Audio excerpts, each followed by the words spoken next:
called a EBow. It's short for electronic bow, basically. The concept being that, you know, if you use a regular bow on a guitar, it's gonna sweep all the strings. So like a violin bow. Yeah, if you use a violin bow. So this is kind of the answer to that. It uses electromagnetic waves to cause the string to vibrate between, you know, there's a piece of metal on this pickup, which is also a magnet, and this is an electromagnet itself. And when you put this here, it causes the string to vibrate back and forth. So it's kind of like a violin bow, except it never touches the string.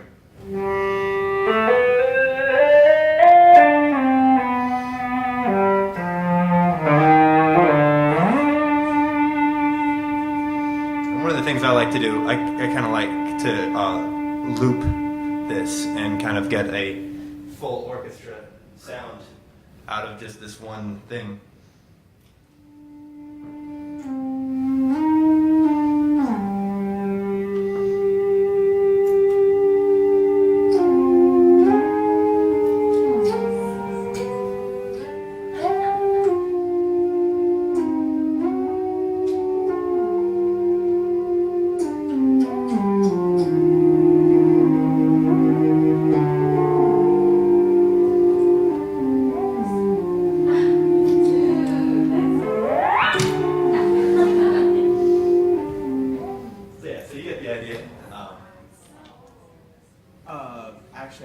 I've always considered purchasing one of those, and do you think it's kind of like the solution to being able to play different things? Because I'm always struggling with having like sustain issues when you're on like a clean channel, or like trying to sound like a completely different instrument than you're playing. This totally sounds like it. This doesn't even sound like I mean, this sounds like an EBow. It doesn't sound like any other instrument.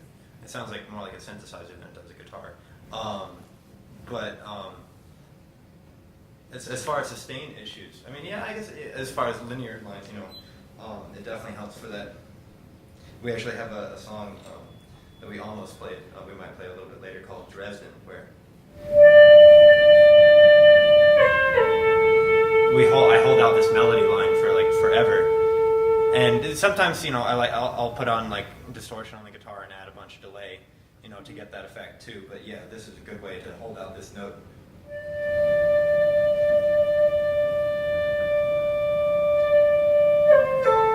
It's like really held out for a long time, and you know,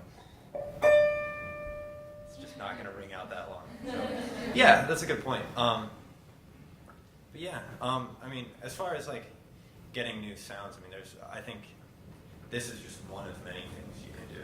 I mean, that's part of the reason I started playing piano a lot more. Is I started composing new things that I wouldn't have thought of on guitar, and then trying to play it on guitar is a whole different deal. But yeah, I wouldn't stop here. Just anything besides the guitar that's going to help. You know.